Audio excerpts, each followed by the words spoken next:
I just want to show some members of Congress that you cannot abuse your rights and privileges without encountering pushback. Ito ha, ikwento ko lang. Ngayon, umpisahan nila yung TRICOM hearing on guidelines daw on fake news. Kasi, eto, get this. Kaya nila ginawa yung TRICOM na yon dahil may mga fake news daw na targeted against members of the Quadcom. Unang-una, kung alam mo ang iyong konstitusyon, you cannot do that. You cannot start legislation for the benefit of a particular class of people. That is class legislation that is prohibited under the Constitution. Hindi pwedeng gagawa kami ng batas para sa amin lang. That's unallowable class legislation. Gagawa ka ng batas, mag-iimbestiga ka dahil kinikriticize ang Quadcom. Saang planeta na naman pwede yan? Baka sa alternate universe. Hindi po pwede yun. If you make legislation, unless merong class legislation, but make criteria. You cannot make legislation just to benefit a particular set of people. Basahin niyo yung si Barok. Sino yung apelido ni Barok? Yung tracker na laging nagdidemanda sa Supreme Court. Yung against the Truth Commission na kinonstitute ni Noynoy.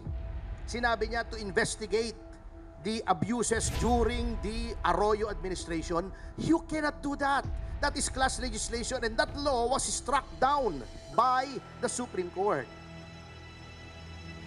Bakit i-concentrate mo sa criticism sa Quadcom? Meron bang kailangang batas pa? Meron na po tayong, we have the strictest libel law in the entire globe. In the entire world, tayo po yung pinapamahigpit na libel law.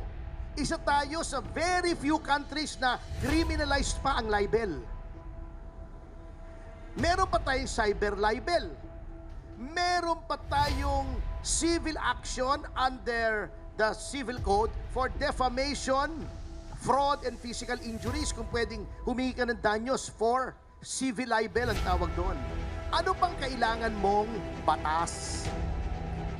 Bago ang sasabihin nila, tatawagin daw nila yung mga representatives sa social media platforms, TikTok, X, Meta, di ba?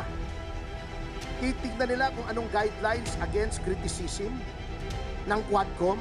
That is prior restraint that is also prohibited under the Constitution. Kaya nga sinasabi ko, kung ikaw ay mambabatas, magpasa ka naman ng batas o magpaturo ka ng batas sa nakakaintindi sa batas. Hindi pwedeng puro Google. Hindi pwedeng puro Google. Mahirap po ang batas. Kaya nga 4 na taon namin pinag-aaralan yun. Yung iba may bumabagsak pa nga. Uulit-ulit. After namin mag-aral ng 4 years ng bachelor's degree, mag-aaral na naman kami ng another 4 years ng batas. Magre-review pa kami ng 6 na buwan bago maging abogado. Kung sasabihin mo, makukuha sa Google yung sagot. Hindi po. That is prior restraint. That is censorship. That is an abomination in a democratic government. Censorship. Kaya nga nawala na yung Board of Censors, di ba? That is prior restraint.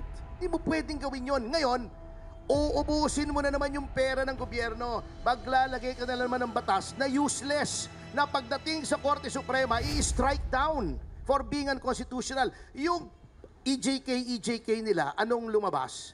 Gumawa sila ng bill against EJK. Hindi nila naintindihan. Lahat ng killing ay EJK, basta hindi in-order ng court. Dinefine mo yung EJK, nakakatawa ka. Sinabi mo, pag government official, ay dapat life imprisonment kung EJK, nasa batas na eh. Pagka ikaw ay public official, ikaw ay nagpapatay, qualified na, life imprisonment na. Sinasabi nila pag may reward system, life imprisonment, price, reward, or promise qualifies a killing to murder. Life imprisonment na yon even without that bill. See? Nagsayang sila. Pinakain pa kami ng katakot-takot na Jollibee ron. Wala naman nangyari. Ang batas mo, kamote. Nakatawa yung batas na yun. Pisahin nyo. There is nothing in that bill, di pa pala batas, there's nothing in that bill that does not already exist in our system of laws. Wala. Kasi nga, sa Google nag-aral ng batas. Yan ang sinasabi ko. They cannot keep abusing this. Someone has to stand up. Inutil ang Integrated Bar of the Philippines, ay kumilos. Yung Integrated Bar, naging old boys club na yan, party-party, at nagre-recommenda para sa judiciary. Ay, nako. Ito ba, ilang beses na nasisita ng Supreme Court yan for unethical conduct. The latest is yung nanlibre, yung law firm ni Attorney Divina. Oo, ng junket ng mga opisyal ng IBP o abroad sa Balisin. O sinabi ng Supreme Court, mali yan.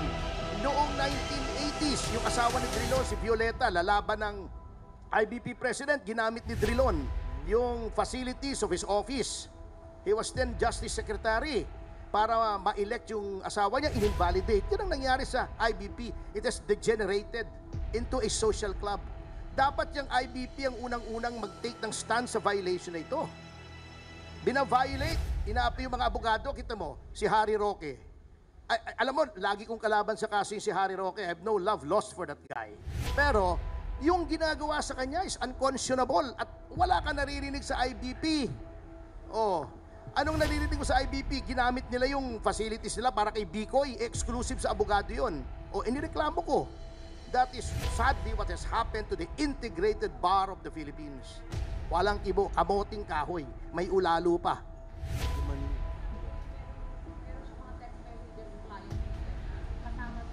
Tinetext nila yung, yung resource person, they should not do that. Hindi pwede yung nagtitext, yung communicate, katulad ng ginagawa nila kay Grijaldo. Because you're polluting the witness. You should not do that. Talagang brazen eh. You know why? Because the present leadership of the House has cultivated a culture of impunity. Lahat pwede na. Para malito rin sa I'm sure na-brief na ninyo eh. Nililito. Oo, yung ginugulo eh. Bago magagalit ka pagka sinasabihin ng abogado na wag sumagot, karapatan po yun eh. Are you arguing against a constitutional right? Di mag-constitutional convention ka o constitutional commission o whatever, di ba? At tanggalin mo yung provision sa Bill of Rights ng right to counsel sa legislative inquiries. Tapos, but as long as that provision is standing there, every lawyer should defend that provision.